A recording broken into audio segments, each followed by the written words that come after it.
Hello friends, welcome to நாகுவின் சமையல். நம்ம இன்றைக்கி இஃப்தார் ஸ்பெஷல் சூப்பரான கிறிஸ்பியான ரொம்ப ஈஸியாக செய்யக்கூடிய ரவா போண்டா செய்ய போகிறோம். அது எப்படி செய்கிறதுன்னு இப்போ பார்க்கலாம்.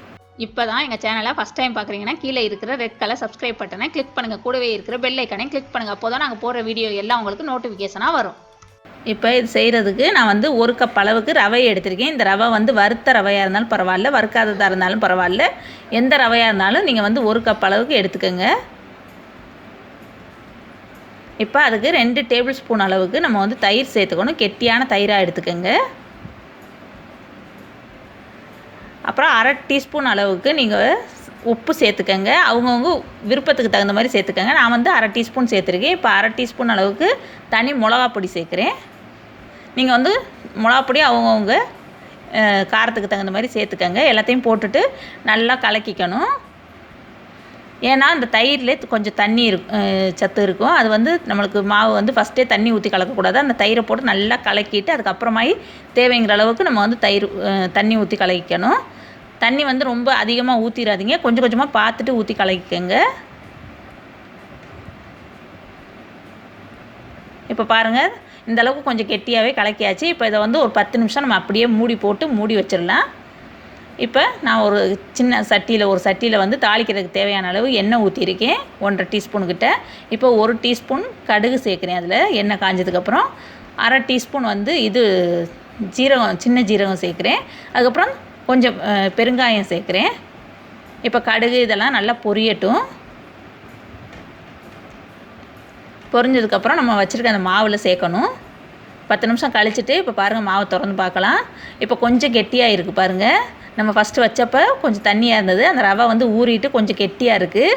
அந்த மாவில் வந்து நம்ம இப்போ தாளித்ததை வந்து சேர்த்துறணும். இப்போ நான் ஒரு பெரிய வெங்காயத்தில் ஒரு வெங்காயத்தை எடுத்து இந்த மாதிரி நல்லா நைஸாக நறுக்கி எடுத்திருக்கேன். நீங்களும் நைஸாக நறுக்கங்க. அப்புறம் கொஞ்சம் கொத்தமல்லி எடுத்து அதுவே நறுக்கி வச்சுருக்கேன். அது 2ஐயும் கொத்தமல்லியும் வெங்காயத்தையும் அந்த மாவோடு சேர்த்துக்கணும். வெங்காயத்தை வந்து இந்த மாதிரி கையில் நசுக்கி விட்டு போட்டுக்கோங்க. இப்போ அது எல்லாத்தையும் நல்லா பிசைஞ்சிக்கணும்.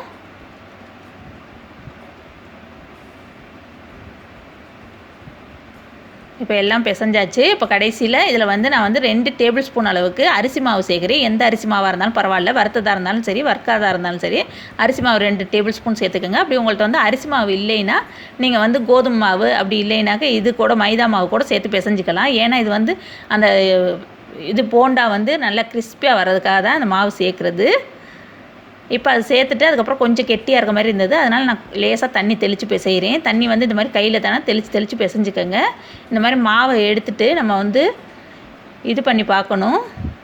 ரொம்ப தண்ணியாகவும் இருக்கக்கூடாது, ரொம்ப கெட்டியாகவும் இருக்கக்கூடாது. அது மாதிரி கையில் எடுத்து நம்ம அப்படி போட்டோம்னாக்க பணியாரம் போண்டாலாம் போடுவோம்ல, அந்த மாதிரி விழுகணும். அந்த அளவுக்கு பதம் வச்சுக்கோங்க, மாவோட பதம். இப்போ அது பொரிக்கிறதுக்கு தேவையான அளவு எண்ணெய் ஊற்றி ஒரு சட்டியில் நான் அடுப்பில் வச்சுருக்கேன். இப்போ எண்ணெய் காஞ்சதுக்கப்புறம் நம்ம வச்சுருக்க மாவை வந்து இந்த மாதிரி கையில் எடுத்துகிட்டு சின்னதாக அந்த மாதிரி இதுவாக போட்டுறணும், பணியாரம் மாதிரி. அப்படி இல்லைன்னா நீங்கள் வந்து ஒரு ஸ்பூன் வச்சுட்டு கூட ஒவ்வொரு ஸ்பூன் எடுத்து கூட போட்டுக்கலாம். கையில் போடுறதுக்கு உங்களுக்கு பயமாக இருந்ததுன்னா போட்டுட்டு அது வந்து நல்லா பொன்னிறமாக வேக விட்டு எடுத்துருங்க. அவ்வளோ ஒரு நல்ல மணமாக இருந்துச்சு.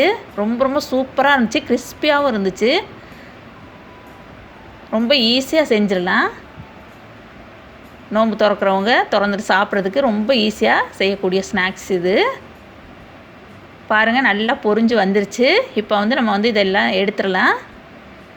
எவ்வளோ அழகாக இருக்குது பாருங்கள், பார்க்குறதுக்கு டேஸ்ட்டும் நல்லா இருந்தது. அதே மாதிரி இப்போ நான் அடுத்த இதுவும் போட்டு எடுக்கிறேன்.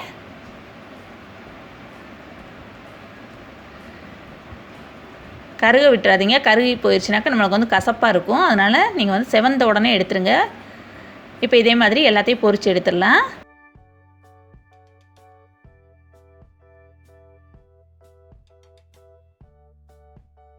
இப்போ நான் அதோட கெச்சப் தான் வச்சுருக்கேன். இந்த கெச்சப் வந்து வீட்டிலே செஞ்சது தான். இதோட லிங்க்கும் நான் வந்து கீழே டிஸ்கிரிப்ஷன் பாக்ஸில் கொடுக்குறேன். அந்த வீடியோவும் நான் அப்லோட் பண்ணியிருக்கேன். அதை பார்த்துட்டு அதே மாதிரி நீங்களும் செஞ்சுக்கோங்க. இந்த போண்டா வந்து அந்த கெச்சப்போடு சேர்த்து சாப்பிடையில ரொம்ப ரொம்ப சூப்பராக இருந்துச்சு. பாருங்கள் எவ்வளோ கிறிஸ்பியாக இருக்குன்னு உங்களுக்கு பார்த்தாலே தெரியும்.